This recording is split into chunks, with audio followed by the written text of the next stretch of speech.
In this simulation you can see in any direction, including up and down. Look around you and find the Frexer mascot.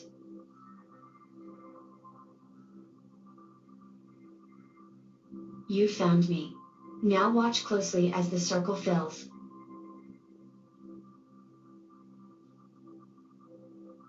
Great. Now follow me to the next spot. You found me again. Now watch closely as the circle fills. Good work. Now look at the controllers in your hands. The buttons on your controller perform various functions. Rotate your hands to look around at the buttons on the controller.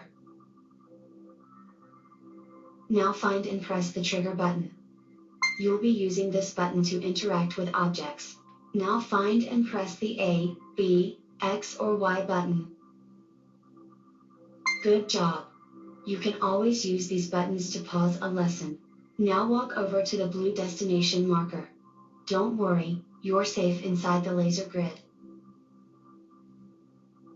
Now let's interact with some objects. Reach out and press the button. I'm going to print a badge for you. Press and hold the trigger button while reaching for the badge to hold it in your hands. Now attach the badge to your belt. Good job! Now you're ready to move on. Would you like to play another module?